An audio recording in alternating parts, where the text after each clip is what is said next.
Sejam bem-vindos, sejam bem-vindas. Mais um episódio do Na Cabine Podcast. Eu sou o André Marques, muito prazer. Narrador da EBC, TV Brasil, Rádio Nacional. Trabalho também na Vasco TV e na CRVG TV. Sempre grandes convidados ligados ao futebol ou não. Hoje, particularmente, é um convidado ligado sim ao futebol e ao Botafogo de Futebol e Regatas. Foi vice-presidente de futebol do Botafogo por 3 anos e meio, quase 4 anos. E sonha em ser presidente do clube. Estou falando do André Silva, a quem eu tenho muita honra de receber. Um prazer, André. Sempre bom te encontrar, Xará. Valeu, Xará. Muito bom te ver também. Tivemos juntos, né? Naqueles 3 anos e meio lá de caminhada do Botafogo. E você lá sempre do lado e brilhantemente trabalhando, né? Sempre a gente tentando ter uma relação mais verdadeira possível, que às vezes é impossível, porque você tem que esconder as coisas da imprensa, né? Mas eu sempre procurei trabalhar com maior lisura com vocês. Estou muito feliz de estar aqui. Muito obrigado pelo convite. Com quem eu converso sobre os tempos de repórter setorista, eu sempre falo que você, para mim, foi a figura mais doce com quem eu trabalhei no futebol. Muito obrigado. Não dá nem... Eu pensava assim, acho que o André Silva é um estranho no ninho, porque ele é tão diferente dos outros. Obrigado, cara. É um elogio, tá? Não, eu sei disso. Eu fico muito feliz. Eu acho que a gente tem que tentar ser educado com todo mundo, ser doce, ser carinhoso. Isso aí é básico na vida, né? A vida tá tão difícil, né, cara? Então, com certeza, com certeza. A gente vê tanta violência, tanto desamor, né? Então, o máximo que você puder, ainda mais com amigos, então é melhor ainda. E foi uma época muito legal, assim. Hoje minha vida mudou, né? Eu sou narrador, não trabalho mais como repórter, mas a gente sempre é um pouquinho, né? Mas foi uma época muito bacana, porque eu sempre costumo dizer que quando você está num ambiente legal, com pessoas legais, você torce para que aquilo dê certo, pelo teu trabalho e pelas pessoas, né? Com certeza. Acima de tudo, você torce pelas pessoas. Eu não sou botafoguense, mas eu sempre torci muito pro Botafogo, na tua época, do Anderson, do Maurício. São pessoas que sempre me trataram tão bem. Tinha essa relação de imprensa com fonte, mas era uma relação maravilhosa, cara. Então, assim, como é que é a tua relação hoje com o Botafogo? Bom, eu sou benemérito do clube, sou conselheiro, né? Torcedor acima de tudo. Claro. Né? Botafogo é uma das maiores paixões da minha vida, tá? Só abaixo de Deus, da minha família. Depois é o Botafogo. E assim, eu sempre tive o sonho de ser presidente do Botafogo. E agora, alguns amigos se reuniram e falaram, a gente quer que você seja o candidato do nosso grupo e tal. E aí a gente começou a conversar com algumas pessoas e aí, surpreendentemente, assim, muita gente querendo me apoiar. E eu fiquei muito sensibilizado com relação a isso, né? Acho que foi o que eu falei, a minha família é contra, né? Porque na época de ser vice-futebol, você acaba sofrendo algumas ameaças. Tem os haters, coisas, né? Exatamente. Tem umas coisas, né? Assim, tipo, minha mãe mora no primeiro andar ali no Flamengo e o nego passou gritando que ia me matar, não sei o quê. Então, uma senhora de idade, né? Ser humano é muito mal. Imagina como ela ficou. Mas o que eu falo é o seguinte, cara, se for um bem pro Botafogo, que seja. O que eu quero mesmo eu só quero entrar se eu puder colaborar com o Botafogo. Se não for para eu colaborar, eu nem iria, né? Mas é evidente que a gente não é senhor das coisas. Quem é senhor das coisas é ele que está ali em cima. Então, se for por um bem do Botafogo, que vá eu. Mas se for um bem que seja outro candidato, que vá ele. Eu quero que o Botafogo fique feliz e fique bem. É isso que eu quero. Eu tenho certeza que o torcedor que acompanha futebol, que é botafoguense, ele te conhece. Mas para quem não te conhece, quem é o André Silva? O que ele faz da vida e por que ele pode ser presidente do Botafogo? Bom, André Silva é uma pessoa que nasceu botafoguense, com um pai botafoguense roxo, que começou a ir aos jogos desde 3 anos de idade, que meu pai, só para você ir para arquibancada, você tinha que ter 5 anos. Uhum. E meu pai ensinou a fazer assim com a mão, para poder não ir para a cadeira, para a gente poder ir para arquibancada. A cadeira era ruim de ver o jogo. Exatamente. E é um cara que foi de torcida organizada, uma torcida que era de paz na época, chamava Mancha Alvinegra. Uhum. E primeiro a gente foi da Fogol, depois Força Unida, que a gente se juntou com uma torcida chamada Fogoró, que hoje até existe uma torcida chamada Fogol, mas na época era uma outra torcida, com o pessoal de Bento Ribeiro e Oswaldo Cruz, que são meus amigos até hoje, são os melhores amigos que eu tenho, que foram feitos na arquibancada do Maracanã. E fui para a torcida organizada e entrei na vida política do clube em 2002 com a eleição do Bebeto. E aí, na eleição do Bebeto, eu me tornei membro da Junta de Recursos e Julgamentos, depois vice-presidente do Conselho Deliberativo. E aí, como eu era o único solteiro da diretoria, eu comecei como chefe de delegação viajando. E foi muito engraçado, porque eu fui para um jogo contra o Curitiba e foi um jogo mentiroso. Nós ganhamos de 3-0, o Max fechou o gol. Falecido Max. Exatamente, meu amigo, pai do Felipe, que espero que o Felipe, o irmão e a mãe estejam bem. Ele fechou o gol e a gente ganhou de 3-0. E por uma coincidência, porque no Couto Pereira você tem que passar por dentro do campo para você ir para o camarote do time visitante. Por uma coincidência, eu encontro em frente ao banco do Curitiba com o Carlos Carrion, que na época era assessor de imprensa, depois virou gerente de comunicação, e a gente se abraça em frente ao banco do Curitiba. E o Cuca era o treinador do Curitiba. Nossa, que coincidência. E o Cuca ficou puto da vida, pode falar? Pode falar. Puto da vida. E me xingou, sem me conhecer e tal. Aí, quando ele assumiu, ele falou pro Bebeto, eu quero aquele cara de chefe de delegação. Supersticioso que ele era, né? E aí eu fui, primeiro jogo ganhamos, segundo ganhamos, ele falou, você não sai mais. E aí fiquei como chefe de delegação durante 2 anos e pouco. E depois voltei como vice-presidente de futebol com o Maurício, né? E aí fiquei 3 anos e meio como vice-futebol, depois ainda colaborei como presidente do Conselho Fiscal e vice-administrativo. Ainda ajudei um pouco. Hoje eu tenho uma cafeteria no Leblon, na Dias Ferreira, 647. Aliás, eu tenho que ir lá conhecer. Já foi convidado várias vezes. Uma cafeteria francesa, chama-se Café do Centre.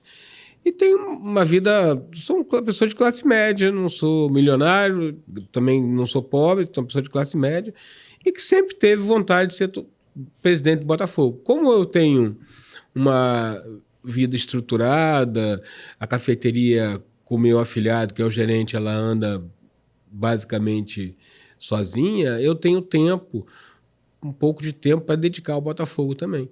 Então, por isso, essa intenção de concorrer a presidente do Botafogo.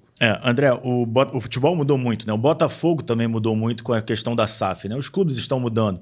E a gente está aprendendo na marra como funciona, né? O futebol antigamente ele era totalmente amador.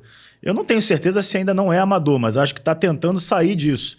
Como é que você vê esse momento do futebol brasileiro e especificamente do Botafogo com a SAF?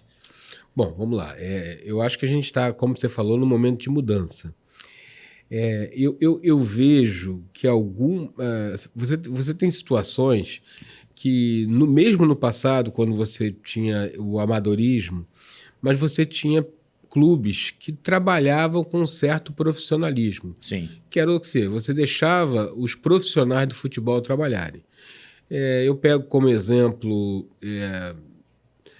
o próprio Atlético com o Rodrigo Caetano, eu pego o Fluminense com o Paulo Angione, eu pego o Botafogo da minha época com o Anderson Barros, entendeu? Eu era o vice-presidente, mas o Anderson tocava o futebol, eu era o institucional. Eu estava ali na hora da crise, na hora de apoiar e na hora das contratações para a gente fazer o comitê, porque a gente fazia juntamente com o financeiro e o presidente para ver se você tinha fluxo de caixa para pagamento e tal, fazer uma coisa responsável. Então, ali já se engatinhava um profissionalismo, né? Sim. Então, eu acho que tem. Hoje, você tem as SAFs, né? No City, né? Com Bahia, você tem o Botafogo, você tem o Vasco, acho que estou me esquecendo de alguns outros, mas eu acho que esses são os mais... Curitiba, né? O Curitiba, esses são os mais... Cruzeiro. Sim, o Cruzeiro é do Ronaldo. Foi a primeira, né? Exatamente. Assim, eu acho que você tem, inclusive, diferença nessas SAFs. Você observa a diferença nessas SAFs, né? Algumas mais profissionais, outras um pouco mais rudimentar, mas acho que eles também estão aprendendo, porque é uma coisa nova para todo mundo também. É uma coisa nova para o Ronaldo. Ele tinha uma experiência com o Valladolid, mas pequena ainda, e futebol brasileiro é uma coisa, futebol espanhol é outra. O pessoal da 777 aqui no Rio, o pessoal do João Textor, o pessoal lá do Curitiba. Então você tem aí, o pessoal do City é um pessoal que teoricamente... Sabe mais. Exatamente. A gente E o Bahia esse ano está mostrando uma... E tende a ser um time que vai brigar muito. Muito, muito, muito, muito. Né? Eu acho assim que, na verdade, todo mundo está aprendendo, André. Os profissionais que chegaram estão aprendendo, os clubes estão aprendendo que agora eles não têm mais poder de palavra, Sim. né? Não tem voz. Eles têm que fiscalizar a parte deles e, evidentemente, que a SAF não cometa desatinos, porque se você cometer desatino, você vai causar prejuízo ao seu sócio. Então, você, como sócio, você tem o direito de fiscalizar isso e até promover ação de exibição de contas. Você tem uma série de coisas que podem ser feitas. E eu acho que isso está sendo difícil para todo mundo, porque é muito difícil para um clube que sempre mandou no futebol, de repente, não mandar mais. Né? Como também é difícil... as relações institucionais do futebol sempre foram com o clube e agora estão sendo feitas com profissionais da SAF, que às vezes não tem o jogo de cintura, com o clube também. E o jogo de cintura que você tem ainda no futebol, e não existe ainda, né? Isso. Então eu acho que está todo mundo aprendendo. Eu acho que eu fiquei muito feliz de ver, né, o Botafogo se aproximando um pouco mais da federação, porque antes batia de frente e tal. Isso eu fiquei feliz. Eu acho que é um aprendizado. Eu acho que o case do Bahia é um case interessantíssimo, né? Os caras têm uma expertise, eu acho que, se bobear, deve ser a maior do mundo. Sim, né? Claro que é. Né? Maior do mundo. E, né, cara, os caras estão fazendo um time de respeito, um time, porra. Eu até fiquei muito bem impressionado. Eu conheci o Everton Ribeiro no teatro. Eu encontrei com o Vitinho foi meu jogador no Botafogo, né? Lembro. E aí falei com ele me abraçou e me apresentou a Everton Ribeiro e o Rodinei e tal. E eu tive uma boa impressão dele. Depois nunca mais vi, só na televisão e tal. E agora, assim, pelo menos o que as pessoas ligadas ao futebol me disseram é que tanto o Botafogo quanto o Fluminense procuraram ele, mas ele falou que aqui no Rio, ele por uma questão de respeito ao Flamengo e tal, ele preferia não ir para nenhum time. Porra, eu achei Eu acho correto. Exatamente, achei uma atitude...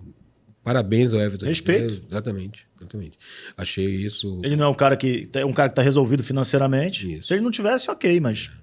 Cara, assim, tirei meu chapéu para ele. Gostei muito da atitude dele. Olha que ele é de um time rival, mas como pessoa... Tem gente que transcende isso. Exatamente. E ele é um desses caras. Exatamente. Então, assim, eu fiquei muito assim... Eu fico... Sabe, André, eu gosto muito de futebol. Quer dizer, eu não vou mentir, eu gosto muito de Botafogo mesmo, entendeu? Eu sou verdadeiro, entendeu? O Roberto Porto já falava isso também, né? Eu gosto muito de Botafogo. Mas, assim, eu gosto de futebol também e acho que o futebol acaba sendo muito mal visto pelas pessoas, os atletas. Eu sou um defensor dos atletas, porque o futebol gera muito dinheiro. As pessoas não têm ideia de quanto o futebol gera dinheiro. E aí eu vejo as pessoas falando, o atleta ganha muito dinheiro, isso é um absurdo, o médico estudou tantos anos para ser... Mas as pessoas não olham o outro lado. Primeiro, quanto de dinheiro que o médico produz e quanto de dinheiro que os atletas produzem. E lógico, o médico salva a vida, pô, maravilhoso e tal. Claro. Né? Tudo ótimo. Mas o jogador, ele produz milhões. Então ele tem que receber um percentual disso. O jogador, o médico ou eu, que militei na área de direito muitos anos, a gente com 40 anos, a gente está no alto da cadeia, a gente está no pique, no pico.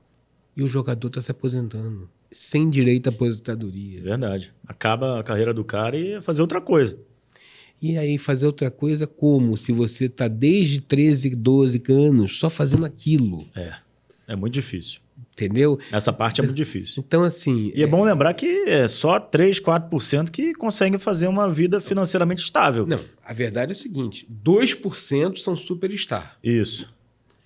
2% são superstar. 6% classe média. E o resto da galera... O resto até 2 salários mínimos por mês. É complicadíssimo. E 40 anos aposentado sem direito à aposentadoria. Sim. Então, cara... As pessoas têm que olhar o outro lado. A gente sempre tem que olhar o outro lado. Então, eu vejo muito o lado do jogador.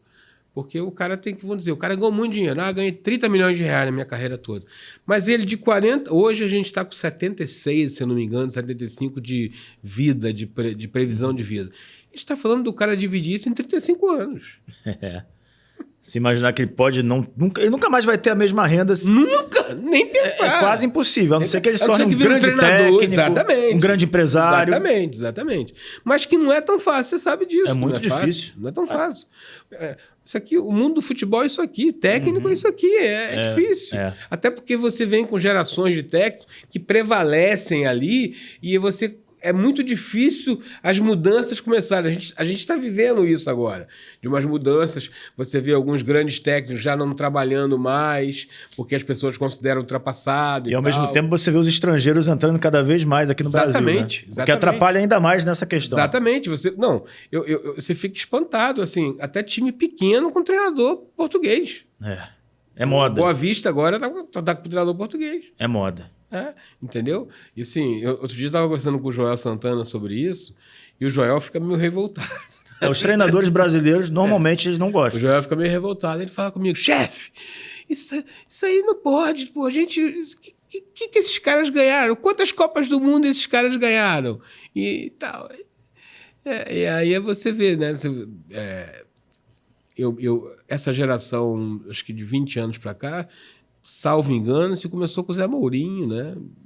Não sei, acho que começou com o Zé Mourinho, e aí vieram alguns outros treinos. E antes teve o Eusébio, que foi um grande jogador e foi treinador também, né? Treinou Benfica e tal. Mas que eu me lembro de destaque, né? Pelo menos que chegava aqui no Brasil, é Mourinho, depois aí apareceu o Jorge Jesus, né? O bom é que não tem Luiz Castro, o problema, né? da língua, né? É a coisa que facilita. Mas você vê o seguinte, você vê que tem diferença, porque quando o Bruno Lage chegou no Botafogo, você viu a diferença que teve de tipo de treinamento, de tudo, com relação ao Luiz Castro. Tinha muita diferença. Tinha diferença. E você vê que eu na época, eu já pensava nisso, eu tinha esse pensamento, que não era o momento, você está no meio do campeonato, não é o momento de você trazer um treinador estrangeiro, porque tem uma questão da adaptação. Claro que tem. Né? O Luiz Castro demorou um pouquinho também. Exatamente. Então, assim, eu teria apostado num treinador bom brasileiro para poder terminar o campeonato. O que me irritou mais nesse campeonato do Botafogo, já que a gente entrou nele, foi quando perde para o Flamengo. A entrevista coletiva é um desastre do Bruno Lage, que ele se coloca à disposição, o cargo para a diretoria, não sei o quê. Para mim, tinha que ter tirado ele ali. Eu teria tirado. Se eu fosse vice-futebol, tirava ele ali. Época, eu teria o que ele tirado fez foi um ali. absurdo. Não, ele transformou um simples jogo num caos. No final, como se fosse uma final de campeonato. Tivesse perdido uma final de campeonato. E foi um jogo de 3 pontos. Exato. Um jogo de 3 pontos. Exatamente. Nada mais do que isso. Uhum. Que podia ter ganho, empatado ou perdido. Perdeu. Isso faz parte do jogo. Como pode acontecer em qualquer clássico. Isso faz parte do jogo. Você com o time melhor ou pior. Faz parte do jogo. Acabou. A gente, quando entra no jogo, você sabe, você pode ganhar, perder ou empatar. Não tem jeito, acabou. O ser dirigente me ensinou... É engraçado isso, né? Me ensinou a administrar melhor a derrota. Porque você tinha que... separar. Tem um lado torcedor, que baqueia, mas você tem um lado dirigente, tem que entrar no vestiário e tem que levantar a moral daqueles caras, porque quarta-feira tem outro jogo com o mesmo, você tem que ter do mesmo time. Uhum. Entendeu? Não dá para tirar todo mundo. Exatamente. Então você tem que entrar no vestiário levantando a moral dos caras. E no início foi muito difícil fazer isso? Não, eu sempre tive eu sempre lidei bem com pessoas, né? Eu sempre administrei pessoas, porque no meu trabalho, né? Quando eu tive casa noturna, eu cheguei a ter 70 funcionários. Depois, no cartório, eu tinha 38 funcionários. Então, eu sempre... Qual foi a tua casa noturna mesmo? Foi Lua Estrela, em Botafogo, Copa Show, em Copacabana, que é onde hoje é o Máriozinho. Máriozinho. Uhum, pertinho lá de casa. Pois é. E tive uma também em São Gonçalo, chamada Shopmania. Então, eu sempre administrei bem pessoas. Isso aí sempre foi um... E aí, E com futebol eu aprendi. Primeiro, você tem que ter uma linguagem para cada jogador. Você tem um grupo de jogador aqui que é evangélico. Você tem que ter uma linguagem para ele. Uhum. Você tem que ter uma linguagem para o jogador que é meio maluco. Que existem. Existem. Você tem que ter uma linguagem para os normais. Então, você tem que ter uma linguagem para todo mundo e tem que ter uma linguagem para o grupo inteiro. que seja entendido pelo grupo inteiro.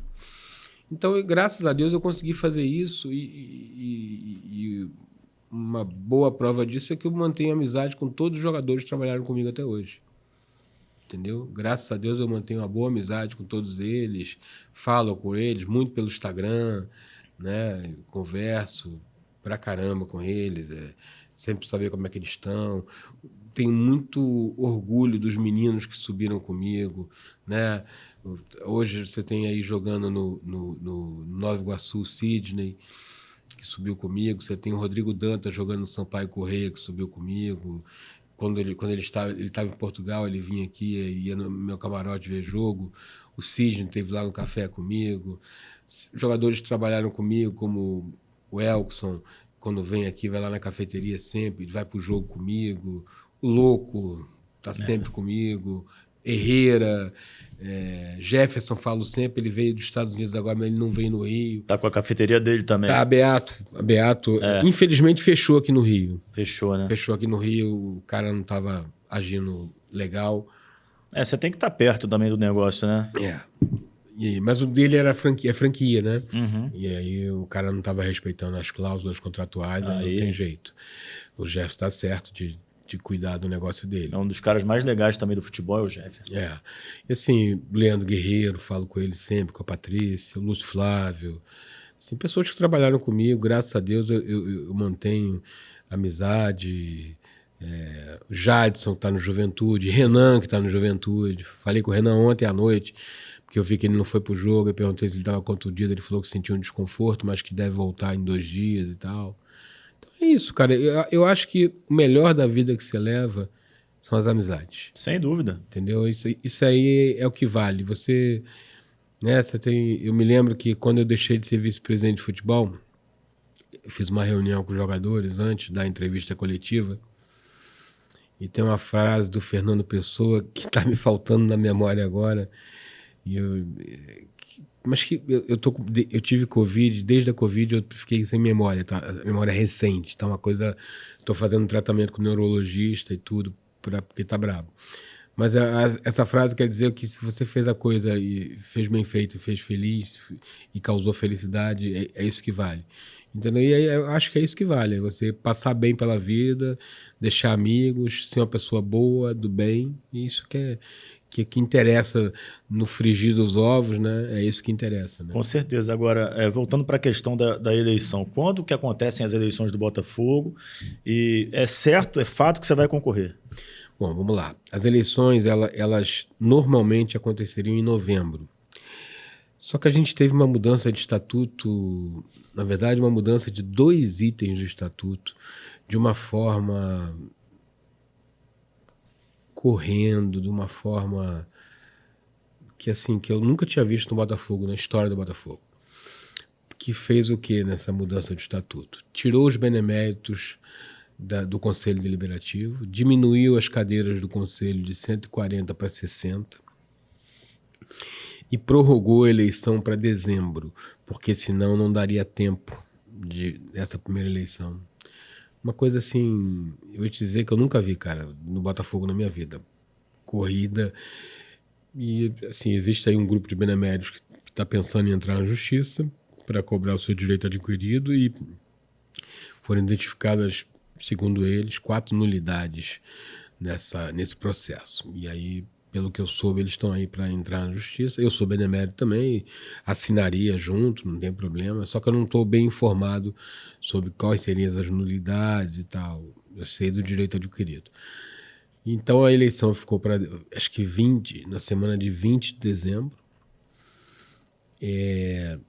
André, cara, assim, tá juntando a vontade de ser com a vontade de outras pessoas que eu seja, né? Mas você, como eu te falei, a gente está tendo conversas com diversos grupos e dessas conversas podem sair uma composição política, tanto eu vindo na cabeça da chapa como eu vindo como vice-presidente. Todas as conversas que eu tive até agora, eu estaria vindo como cabeça da chapa. Então eu te digo assim, nesse momento eu sou candidato a presidente, como volto a dizer, se for para o meio do Botafogo, eu quero que aconteça, muito, porque eu amo demais esse clube e tenho muita vontade de ajudar um pouco mais.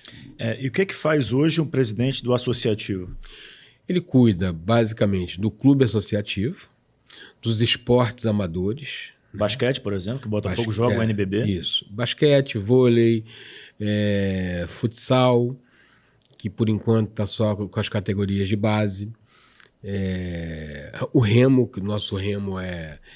O Botafogo, ele tem estatuto que o remo não pode deixar de ser praticado nem um ano. Uhum. São os dois esportes que não pode deixar de praticar. É o futebol e o remo. São esportes estatutários. Os demais podem deixar, e como já foram deixados algumas vezes. Então, você cuida dos esportes amadores, você cuida do clube em si, e eu acho que tem muita coisa que tem que ser feita no clube, e você fiscaliza a SAF. Essas são as principais atribuições do presidente e do seu grupo político na gestão do clube.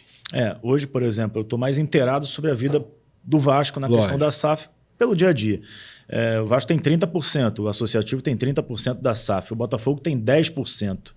Eu não sei o que isso muda na prática, mas é uma diferença numérica grande. Uhum.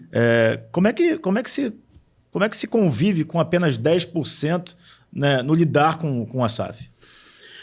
Olha, o que acontece? Você lida com 10%, mas você tem em contrato poder de veto para determinadas atitudes. Você lida com 10%, mas você tem ali a fiscalização da marca do Botafogo que está sendo utilizada. Porque se você vê que está sendo mal utilizada, você pode vetar. Entendi. Tá dentro do contrato, você tem isso previsto. E assim, na verdade, a diferença de 10% a 30% vai ser meramente de você receber, se der lucro, 20% a mais, uhum, e 20% a menos. Porque, fora isso, a diferença... As decisões... As decisões, infelizmente, ou felizmente, não sei dizer, elas são totalmente do pessoal da SAF. E as SAFs, elas se faziam necessárias, né, André? Você que viveu no futebol, sabe as dificuldades financeiras que o Botafogo vivia, né? Não tinha como não ser, né? Não, se não virasse SAF... Eu não digo que acabasse, porque o Botafogo nunca vai acabar. Mas ia ser um clube que não ia brigar por nada. Exatamente. Assim, a gente viveu momentos muito difíceis. Uhum. Assim, as pessoas no lado de fora... Vocês tinham uma ideia, porque vocês estavam lá no dia a dia com a gente. Eu sempre digo que a gente sabe de 10%. Mas assim, tem coisas que eu não posso falar aqui que aconteciam, que é negócio de maluco, assim. De você enlouquecer, de você não dormir à noite, entendeu? Mas o que, por exemplo? Que dá para falar? Bom, dá para falar. O Botafogo vendeu o Elkson. Uhum. O Botafogo recebeu o dinheiro do clube da China e dentro desse dinheiro estava a parte do Vitória, que é o clube formador. E você sabe que tem a questão da solidariedade, que tem que repassar. E o Botafogo vivendo uma crise financeira imensa, o dinheiro entrou no caixa, penhora e não sei o que, o Botafogo não repassa para o Vitória. O Vitória entra contra o clube chinês, porque ele era o pagador, e o clube chinês entra contra o Botafogo, na FIFA. E a FIFA dá 72 horas para o Botafogo pagar sob risco de desfiliação. Que isso? Então, você vê o que você viu. Essa história vazou na época? Um pouco, muito pouco. Na época da gente, do Maurício, a gente conseguia segurar muita coisa. Vocês seguravam bastante mesmo. A gente conseguia segurar muita coisa. Vocês, assim, tem coisa que acontecia que vocês não têm a menor ideia. Coisa assim, eu já fui para concentração 5 horas da manhã, tirar meninas que estavam lá, que tinham trabalhado e não recebido de atleta e tal. Nossa Senhora. Então, tem coisas que as pessoas não têm ideia do que é. Assim, já saí de madrugada porque o jogador bateu de carro. E que não vazou a notícia. Não. Então, assim, é muita coisa que você toma conta. E a questão do dinheiro era uma loucura. Penhora chegando na bilheteria... Né? Você vende jogador, as pessoas já estão de olho em cima do dinheiro, então você tem que programar o pagamento. E você não pode fazer coisa errada de mandar botar em outra conta. Não pode fazer, tem que ser na conta do Botafogo mesmo e tal. Então, realmente a gente passava perrengues horríveis, né? Mas como é que resolveu essa questão aí da FIFA em relação ao clube chinês? Cara, o Maurício... Eu já não estava no futebol mais. E eu estava no cartório, o Maurício me ligou, desesperado, e me pedindo ajuda. E eu não tinha o valor, era um valor alto. E eu pedi para meu pai, emprestado. E meu pai emprestou o Botafogo. Emprestou pro Botafogo. Pro Botafogo. E a gente conseguiu fazer o câmbio lá, fechando o câmbio, entendeu? Lá de Nova Iguaçu. Fizemos o câmbio lá com a gerente do banco e tal, e conseguimos pagar aos 90 minutos do segundo tempo. Nossa, que loucura, né, cara? Coisas que ninguém imagina que acontece. E vou te dizer, isso não acontece só no Botafogo, não. Sim. Isso aí... Senão não existiam as SAFs. Exatamente. Acontece em todos os clubes que estão passando por dificuldade ou que passaram por dificuldade, né? Eu vou te dizer, cara, assim, eu gosto muito do Mário Bittencourt, né? Uhum. Embora ele fique falando mal do estádio e tal, mas ele é do gramado, mas eu gosto muito dele, ele é meu amigo. O Mário é uma boa pessoa e faz um trabalho brilhante, né? Não dá pra falar... É exatamente isso que eu ia falar agora, cara, assim, a união do Mário com o Paulo Angione, porque assim, eu já falei isso num outro podcast, que é o seguinte, essa questão de profissionais que estão mais velhos e que são considerados ultrapassados, isso tem que ser muito bem avaliado. Porque às vezes você afasta pessoas que têm muito a dar ao futebol ainda. Não basta olhar a idade, né? Tem que ver caso a caso. Exatamente. Eu sou muito sincero com você. Eu acho que o Oswaldo Oliveira tem muita condição de trabalhar ainda no futebol. Porra, é um excelente treinador, trabalhei com ele. Cara brilhante. Pô, o Paulo Angione. Paulo é um cara que trabalha silenciosamente. É igual o Anderson, não gosta de aparecer. O Anderson nunca gostou de aparecer. Gosta de aparecer. Tá aí no Palmeiras, é o grande papatito. Exatamente. Então, assim, eu tiro meu chapéu lá pro Fluminense pelo trabalho que o Mário, o Paulo estão fazendo, Marcelo Penha sempre lá junto, né? O Mário pegou grande parte do jurídico, que era do Botafogo, né? O Aníbal Rochinol, o Rafael Pestana. Aníbal Rochinol II. Exatamente, porque o primeiro era o pai dele. Isso. E que foi vice-jurídico do Vasco, E é um ótimo profissional, sim, né? O Aníbal, eu tenho que dizer aqui que ele está me devendo uma visita no café desde a inauguração. Já me liga dizendo que vai e não aparece. O Rafael também, todos eles.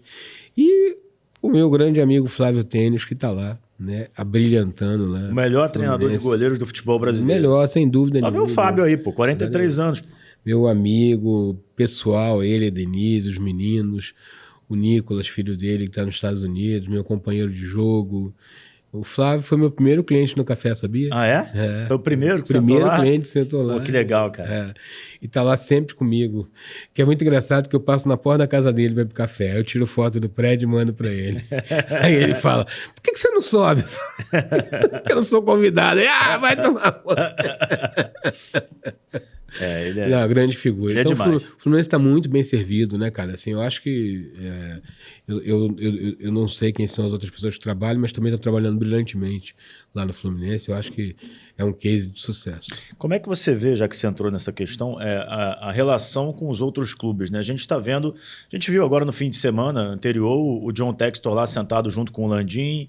O Botafogo fechou a contratação do zagueiro Pablo, tinha o Mateuzinho em negociação. Como é que você vê a relação especificamente com os rivais diretos dentro de campo? Eu sempre tive uma boa relação com todos os clubes, graças a Deus. Na minha época no Vasco era o Mandarino, eu tinha uma excelente relação com ele, gosto muito, não tenho mais contato, mas é uma pessoa que eu gosto muito. Muito tempo que eu não falo com ele também. Pois é, uma pessoa que eu gosto muito. Depois veio um outro rapaz que era do Bombeiro, Coronel Bombeiro, alguma coisa. Ele era supervisor, gerente de futebol, alguma coisa, do Vasco. Fabiano Luns? Não me lembro o nome dele, mas não era Fabiano, não. Paulo alguma coisa, se não me engano. De repente eu lembro daqui a pouco. Aí no Fluminense, era o Rodrigo Caetano, o Sandro Lima, o Sandrão, né? E o próprio Mário, que foi vice-futebol também. No Flamengo, eu peguei o Veloso, peguei o Marcos Braz, da Patrícia, um período. Tenho uma boa relação com o Veloso. Tenho uma excelente relação com o Kleber Leite. Excelente. O Kleber me ajudou na contratação do Elkson. É mesmo? É. Porque o Fluminense, com meu amigo Celso Barros, atropelou, como ele vivia fazendo, né? Ele tinha La Plata. Ele tinha La Plata. E aí eu liguei pro Kleber. Kleber, eu não posso perder esse jogador e tal. E eu sabia que o Kleber era muito amigo do Alex Portela, que era presidente do Vitória. E ele ligou e o Alex Portela foi sujeito homem. Chegou e falou assim, o Elkson só sai do Vitória para o Botafogo. Não sai para clube nenhum mais. E foi feito. E assim foi. E assim foi. Então, assim, eu tenho uma boa relação e acho que você tem que ter uma boa relação. Você é rival dentro do campo. Mas... E o Kleber Leite falou isso comigo. Ele falou, Andrezinho, você vai ver que a gente, no futuro, torce pelos amigos. No futebol. Uhum. E é verdade. É verdade. Verdade. Totalmente verdade. Verdade. Eu acredito também muito nisso. O Kleber que foi um grande jornalista, radialista, né? Rádio Globo, Rádio Tupi. O Kleber era fantástico na época dele, né? Sim. Você ouviu muito, com certeza, também, Demais né? da conta. Demais da conta. Você gosta muito de rádio, né, André? Também? Gosto. Era o Kleber, o Loureiro, o Pierrot veio depois. Aliás, eu vi uma foto do Pierrot no Instagram. O Pierrot. Junto com o nosso amigo Tinoco, Marco Tinoco. Marco Tinoco, Essa semana. Eu vi uma foto dele. Tem anos que eu não vejo o Pierrot. Parece que ele tinha saído do Brasil, é isso? Não, ele tá no Brasil, mas... Tá no Brasil? Ele tá muito bem, né? O Pierrot, graças a Deus, tá muito bem. Até um abraço pro Pierrot, grande Cláudio Pierrot. Trabalhei muito tempo com ele também. Pois é. É uma galera muito boa, né? Ah, muito, cara. Pô, rapaz, eu tenho uma história de rádio interessantíssima. Qual é? O Rafael Marques. Uhum. Botafogo tava... O Bebeto era o presidente. Como eu falei, eu era chefe de delegação. Eu estava muito próximo do futebol por causa disso. E estava numa loucura para quem saber quem ia ser o treinador do Botafogo, quem ia ser o treinador do Botafogo. E o Bebeto não falava, nem para mim. Nem para mim. E aí a gente estava no Outback. O Bebeto foi comigo pro Outback, e outras pessoas, não me lembro quem. E o Rafael Marques estava marcando em cima. Em cima. Tá. E aí ele recebeu uma dica que poderia ser o Paulo Bonamigo. Uhum. E aí ele conseguiu o telefone da casa do Paulo Bonamigo. E ele ligou na minha frente do orelhão que tinha. Orelhão, ainda tinha orelhão nessa Peguei época. também. Do orelhão que tinha para casa do Paulo Bonamigo e disse o seguinte: aqui é o funcionário do Botafogo. Tô querendo saber que horas que do voo do Paulo Bonamigo para buscá-lo no aeroporto. Ele tá chegando no Rio, tá hora. Pronto. Descobriu. Aí na mesma hora ligou para a Rádio Globo. Paulo Bonamigo é o novo treinador do Botafogo. Foi astuto. Foi astuto. Eu tava lá, acompanhei e falei, caraca, vou ter muito cuidado com você. Cara, realmente, pô. E é um cara que, graças a Deus, se recuperou, né? Sim, plenamente. Bem, graças a Deus, né? Tudo bem com Tenho visto também sempre foto do Sérgio Américo também. Tá magrinho. Magrinho, pois é. Magrinho. Tenho visto sempre foto dele também. Grande pessoal da minha época, né? Que eu gosto muito. E o Sérgio eu já conhecia antes. Já conhecia quando eu tive casa noturna, ele frequentava. Eu conhecia antes. Serginho. O André, e assim, não é só futebol, muito pelo contrário, o presidente do associativo, como você disse, esportes olímpicos, do clube em si, das sedes. A gente vê o Botafogo hoje no basquete com um projeto, mas ainda bem abaixo do que pode ser, né? O Botafogo que já ganhou o título sul-americano com o Léo Figueiró, que hoje em dia é o técnico do Vasco. Isso. Você entrando como presidente, tentaria um projeto melhor, algo para o Botafogo crescer no basquete também, que é um esporte muito querido pelo Botafoguense também. Sim. Assim, a verdade, André, a gente tem que... O clube associativo, ele ficou mesmo tendo a SAF levado as dívidas, mas o clube associativo ele acabou ficando com a renda bem debilitada em função de que a principal fonte de custeio era o futebol. E hoje não existe mais. Você recebe 10% do lucro da SAF. Né? Se a SAF der lucro, você recebe 10%.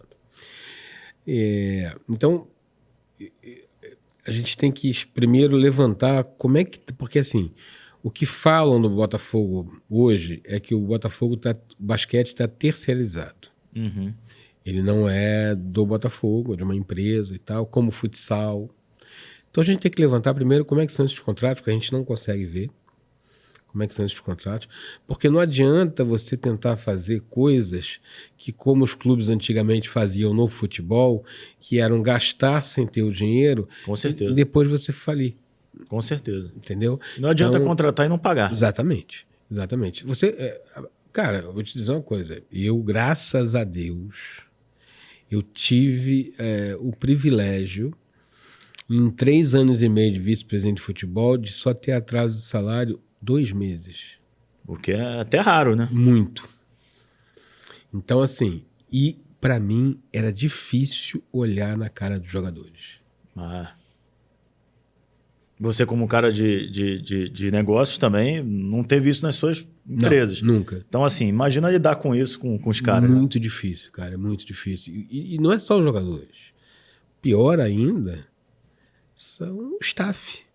Uhum. Que ganham muito mal, assim, mal não, ganham pouco, né, relativamente aos jogadores.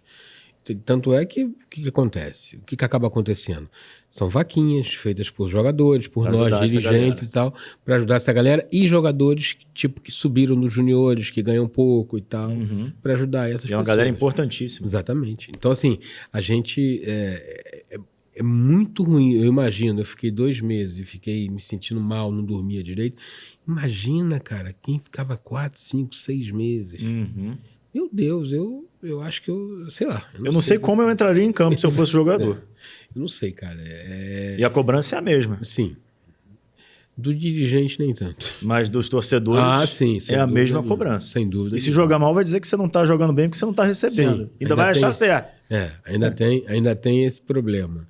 Mas assim, então eu acho, primeira coisa, eu quero fazer um levantamento de como estão esses contratos. Assim, se tiverem da forma que eles falam, pô, maravilhoso. Vamos ampliar esse projeto, vamos procurar melhorar. Porque assim, eu não sou adepto de você entrar e mudar tudo que foi feito, como a gente está acostumado a ver na política, né? Eu sou adepto de você pegar o que está sendo bem feito e dar continuidade, procurar fazer melhor ainda. Uhum. E o que está sendo mal feito, passar a fazer ser bem feito. Eu sou adepto disso. Eu não sou adepto daquela terra arrasada. Tudo que o meu antecessor fez é ruim. Não, meu antecessor trabalhou bem aqui no basquete, o negócio está ótimo, realmente não está gerando dívida nenhuma no Botafogo. Pô, vamos procurar ajudar, vamos procurar incentivar, programa incentivado, vamos trazer mais receita para poder fazer um time mais forte. Assim, o Botafogo sempre teve uma tradição no polo aquático, só que está sem a piscina lá. Então, assim, consertar aquela piscina para poder voltar a ter o polo aquático lá e voltar até a ter receita com natação. Você tinha receita com natação, entendeu? E tinha receita com provas que eram disputadas lá. Então, assim, eu acho que você tem uma série de coisas que você pode tentar fazer para melhorar o clube. E dentro do futebol, assim, o que você está achando do Botafogo atual? Olha, eu sei que vocês passaram por um trauma muito grande ano passado, né? Eu fiquei até doente. Eu imagino, porque se fosse o meu time, eu não sei como eu estaria hoje. Eu, após o jogo do Palmeiras, eu fiquei 4 dias de cama. Eu acredito. Comecei com uma tosse, comecei a espirrar, assim, saindo do estádio já, indo pro estacionamento. Imunidade baixa. Exatamente. Aí falei com o meu médico foi clínico do Botafogo e tem vários torcedores do Botafogo como cliente. Ele falou que foi um absurdo. A quantidade de botafoguenses que ficou doente. E a minha terapeuta disse, que ela atende muitos botafoguenses, ela me disse que mais de 20 botafoguenses muito mal e um entrou em surto. Que isso? Nossa. Um entrou em surto. Cara, futebol mexe muito. As pessoas não têm ideia. Mexe muito com a gente. Você tem, porque você vive, ideia, né? Você vive, né? Você vive isso, né? Você vive isso duplamente, como torcedor e como profissional. Eu narrei o Vasco na Série B, tomando 3-0 do Vitória, 4-0 do Botafogo, na TV oficial do clube. Imagina como era isso. Como é que eu passava alguma coisa positiva pro cara que estava acompanhando? Se por dentro eu estava destruído. É muito complicado, cara. Eu encontrei outro dia com aquele menino que era da Bandeirantes, que hoje faz aquele programa, um programa ligado ao Vasco. Quem? Cara, aquela figura, gente fininha, que é engraçadíssimo. Que ele fala, gol dos caras. Ah, o Fábio Azevedo? Encontrei com ele no show de 50 anos da JBFM. Aham. Com ele lá. Ele era da Bandeirantes na época, né? Era ele e a menina do Aline Bordalo. Aline Bordalo, grande botafoguense. Eram os dois que faziam, né? E eu já, assim, eu sempre soube o time de vocês. Claro. Né? A gente sempre conversou Mas a gente sobre nunca escondeu. isso. Eu, pelo menos, nunca escondi. Lógico. A gente sempre conversou sobre isso abertamente, nunca teve. Não, esse negócio, assim, né? como setorista, pro meu trabalho ir bem, o de vocês tinha que ir bem, né? Porque eu, assim, particularmente, eu era um repórter que eu não gostava de crise. Se tivesse crise, eu tinha que ir dentro, né? Mas eu não gostava. É muito melhor um ambiente saudável, vitórias. Te dá muito mais audiência, na minha opinião, do que um momento de crise. E, André, aquilo que a gente falou, né, cara? A gente torce pelos amigos, né? Torce pelos amigos. E assim, teve um dia, você tava como vice nessa época, foi aquela goleada do Vasco no Botafogo no Newton Santos. 6-0. Que acabou originando o título do Botafogo, na minha opinião, que foi a mudança de comando técnico que causou o título. Vocês devolveram na final da Taça Guanabara no 2-0, né? Foi na Taça Guanabara, né? Foi. E na Taça Rio vocês ganham do Flamengo e são campeões. Isso. Naquele dia eu encontrei com um membro da diretoria, que eu não vou falar quem é, mas que era vascaíno, que eu sei que era vascaíno, depois eu até te conto. Não vou falar aqui, porque hoje em dia ele trabalha em outro clube. Pô, a gente se olhou, porque era um 6-0, um negócio assim. Claro que ele tá trabalhando pro Botafogo, ele tá chateado, mas ao mesmo tempo ele tem lá no fundo aquela chama, né? Cara, foi um dos dias mais esquisitos para trabalhar na minha vida. Porque eu não queria que o Vasco goleasse por 6-0. Eu queria que o Vasco ganhasse o jogo, como torcedor. Mas o meu trabalho depois multiplicou por 1000. Aquele dia eu quase não dormi, porque eu fiquei apurando quem seria o novo técnico. Demorou um pouquinho para cair, era uma queda natural. Você sabe que o Maurício esse dia me ferrou, né? Ah, é? Por quê? Porque ele, no calor do negócio, eu que ia botar a cara, e ele falou, você pode garantir que não vai demitir o Estevão Soares? Eu falei, Maurício, não vou falar isso. Não vou falar isso, porque quem está falando é o presidente do clube, pode falar. E eu falei isso em rede nacional. E no dia seguinte eu tive que demitir o Estevão Soares. Foi... Não tinha como não demitir, cara. Uma derrota que, em casa, era a estreia do Louco Abreu. Era o Louco Abreu daquela maldita camisa, né? A camisa cinza que foi lançada no Pink Fleet. Exatamente. Exatamente.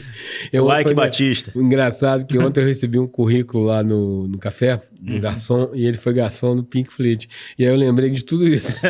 Eu sempre que eu vejo alguma coisa no Pink Fleet, o barco do Ike que lançou a camisa cinza do Botafogo. Exatamente. Eu tava lá na camisa. Eu acabei indo depois numa festa no bar mitzvah do filho do Eduardo Duran, também foi lá no Pink Fleet. Acabei indo mais uma vez lá no bar mitzvah do filho do Eduardo Duran. Que o garoto que é botafoguense doente, nossa senhora. Não sei como é que tá hoje, porque eu não tenho tempo, porque eu não falo com o filho. Com o Eduardo eu falo, mas com o filho eu não falo. Mas ele era botafoguense doente. Ele era apaixonado. Mas eu até sei quem é essa pessoa que você falou aí. Já matou. Matei. Assim, aquele jogo foi realmente completamente atípico, né? A gente não imaginava que ia acontecer isso. Ainda tomaram 3 gols do Dodô, que é ídolo do Botafogo. Exatamente. O Louco me falou que virou meu amigo depois, que ele achou que ia ser mandado embora naquele dia. O Louco? Mas por que ele seria? Ele foi substituído no primeiro tempo. Sim. Não, foi no intervalo? No intervalo. Porque ele falou, o Louco é muito supersticioso, André. O Louco é tão supersticioso quanto eu, quanto qualquer botafoguense, ou mais, entendeu? Ou mais.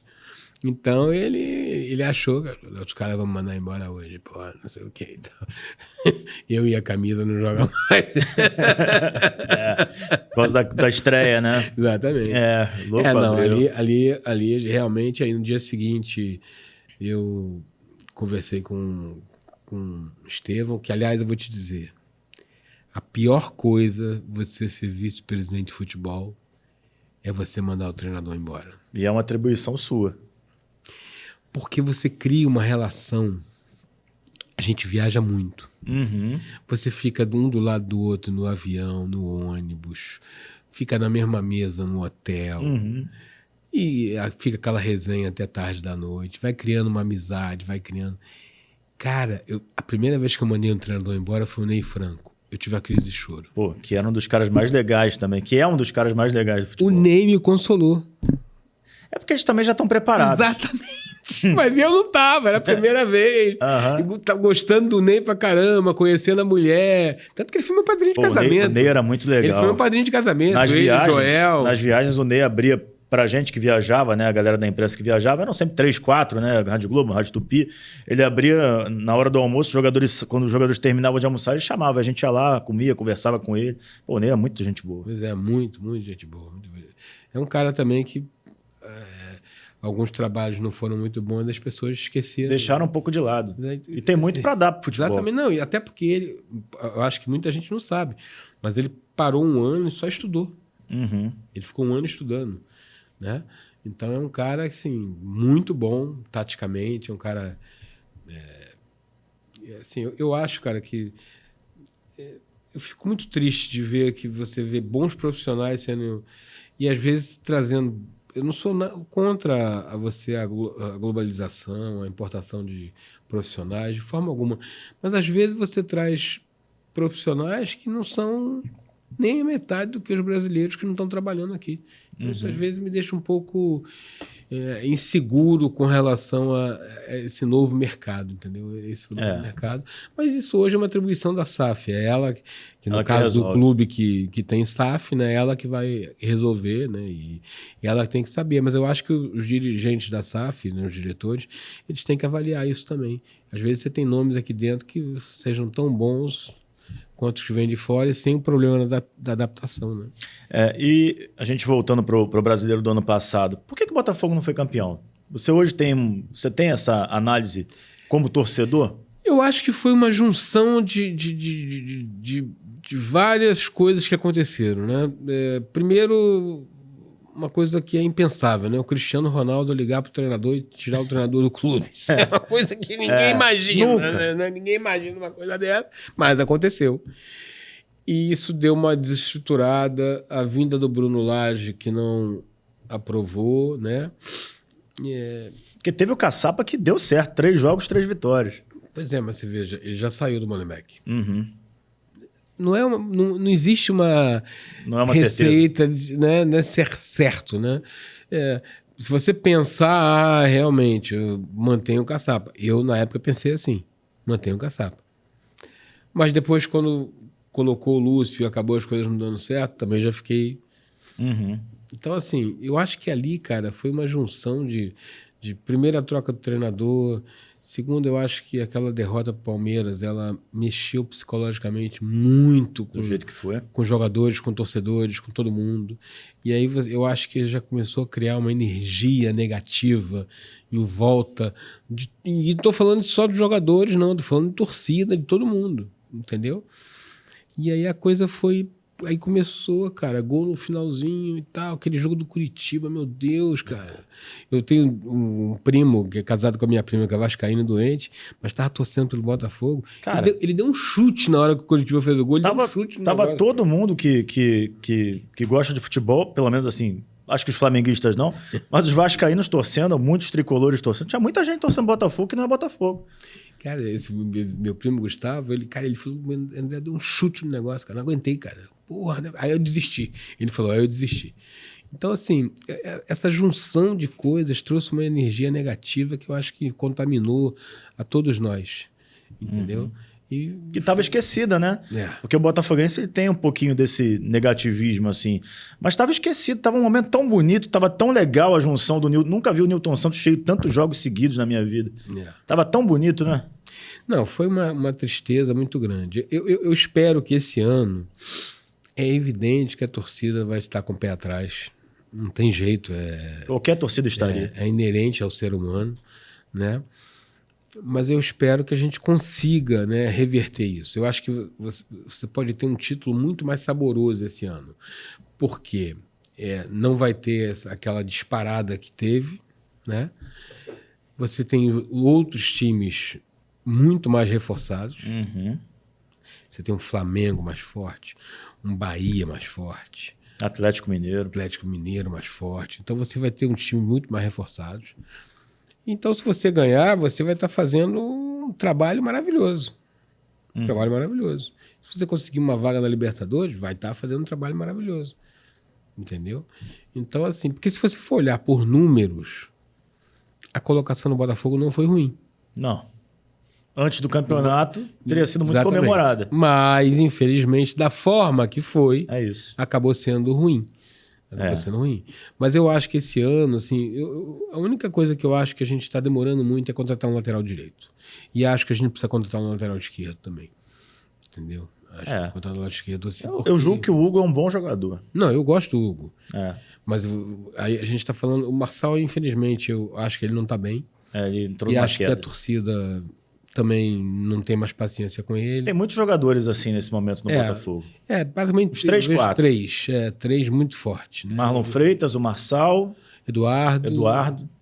São esses. Isso aí. A torcida tá realmente... Não dá para entender. Assim, todos fizeram excelentes jogadores. Ótimos jogadores que, se saírem, vão jogar bem nos outros clubes. Exatamente. Fizeram excelentes jogos ano passado. Né? Excelentes jogos, todos eles, porra. Uma espinha dorsal ali no meio, Marçal, Eduardo, Tietê, maravilhosa. O Marçal na esquerda. Mas o momento não é bom. O momento não é bom. Mas eu vou te dizer, cara, eu gostaria muito que a torcida não vaiasse os caras. Eu acho que não contribui. Porque a vaia, cara, ela atrapalha o time todo. Uhum. Ela não atrapalha só o jogador que você tá vaiando. Eu não consigo vaiar jogador do Botafogo. Eu acho que, como torcedor, quando eu frequentava a arquibancada, eu só vaiava no fim do jogo. Exatamente. Mas Durante, nunca. Eu nunca nem consegui vaiar no final do jogo. Eu não conseguia vaiar. É engraçado, é uma coisa que, para mim, você não tá vaiando só o jogador, você tá vaiando a instituição. Isso, para mim, é muito forte. Entendeu? Então, eu não conseguia fazer. E como dirigente, eu pude ver o quanto isso afeta o grupo. Você viveu.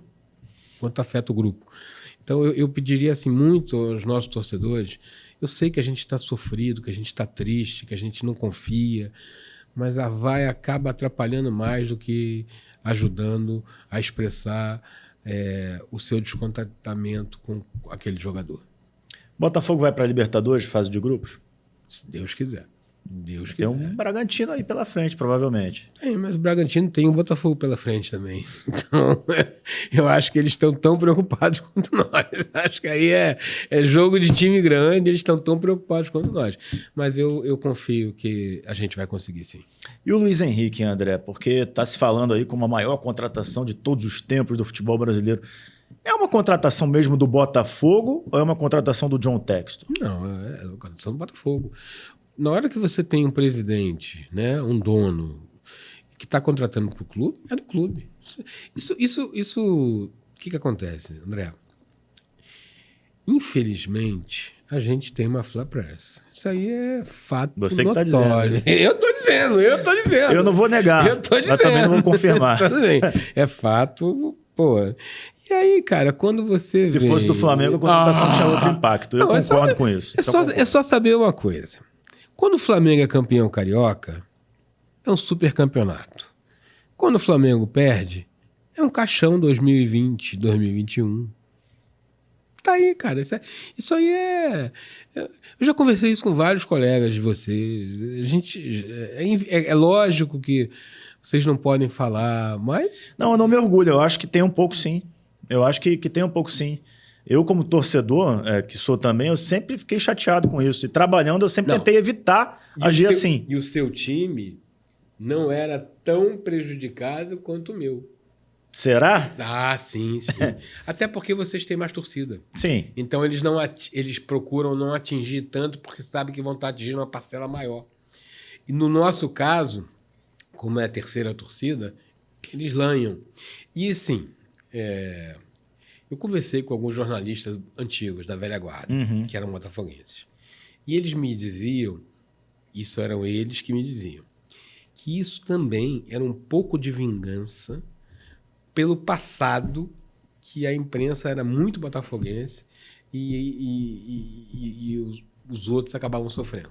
Ah, é? Alguns antigos mesmo. É bem antigo isso. Que já faleceram, já conversaram comigo sobre isso e disseram para mim isso.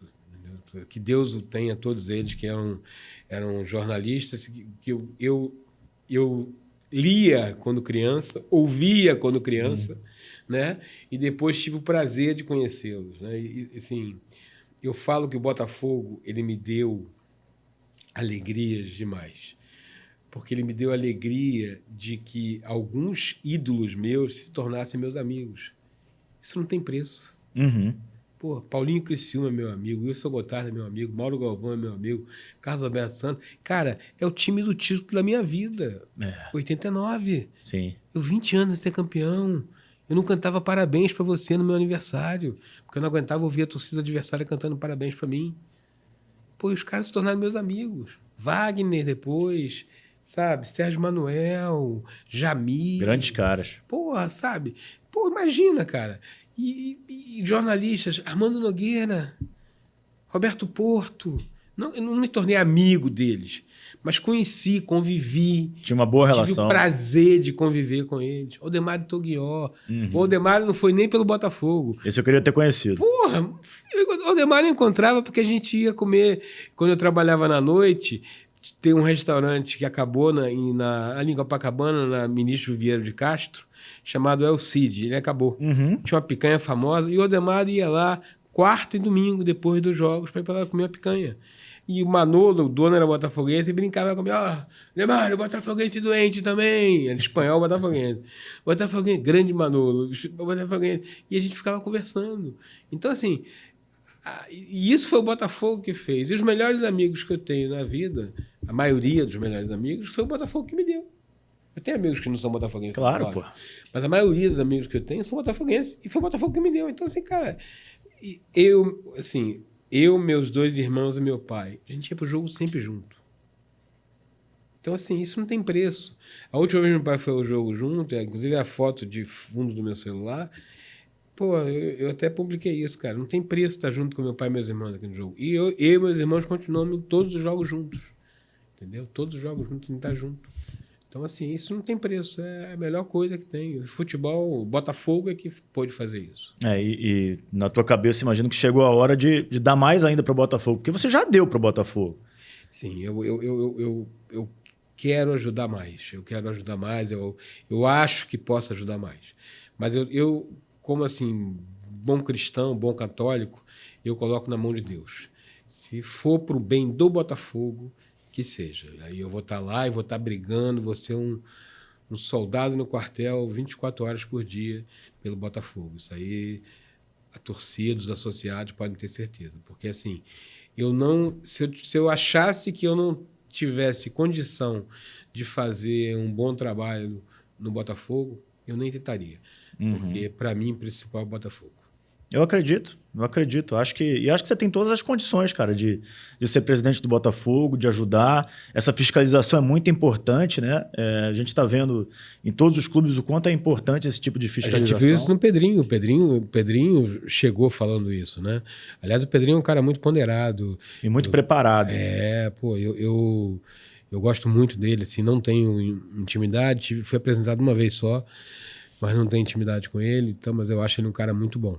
Muito bom. Acho que foi uma grande vitória para o Vasco da Gama, a vitória do Pedrinho. Eu acho que ela representa paz, inclusive, né? Porque no Vasco a briga política é muito maior do que no Botafogo e a gente viu o que deu, né? Nos últimos 20 anos. Eu não vou revelar nome de jeito nenhum, mas eu tenho profissionais, tanto de dentro quanto fora do campo, que me disseram que era muito difícil trabalhar no Vasco.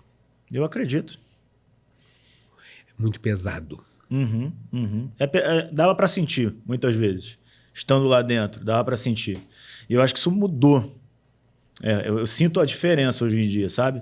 Chegava em casa, às vezes, com uma energia lá embaixo. Hoje em dia, não é mais assim. Pô, graças a Deus, cara, porque eu gosto muito do Vasco, né? Então, assim, graças a Deus que isso está falando. Assim, eu acho que o futebol do Rio, ele tem que crescer como um todo. Porque, assim, São Paulo acordou antes do que a gente para isso. E acho que hoje a gente está passando eles. Sim, graças a Deus. Porque a gente já tem o Flamengo forte, o Fluminense forte, e acho que o Vasco e o Botafogo caminhando muito para isso. Sim. E isso aí é maravilhoso, porque a gente vai acabar com essa hegemonia que só o Flamengo e o Fluminense de vez em quando beliscavam, mas que muito mais estava no time de São Paulo, né? O Palmeiras, então, Aliás, o Anderson foi lá me ver no café, né? Quando veio agora de férias, né? Nossa, eu não o vejo há muito tempo. Não, ele foi lá me visitar, graças a Deus, que eu tava com a saudade dele danada. E, Anderson Barros. ele me chama de Fofoman. Ah, é? Porra, que intimidade, hein? Ele vai me matar por causa disso. Até parece que ele tá magrinho também, né? Ele vai me matar por causa disso. Aí ele falou comigo assim, porra, até que você acertou, ficou um negócio bonito aqui, cara. Até que você acertou? Típico dele, né? Isso é um elogio, viu? Isso é um elogio. É uma grande figura, cara. Eu gosto muito dele, da Roberta. E merece muito, né? Pô, nossa senhora, cara. Porque ele passou também. Torço muito por ele, torço muito.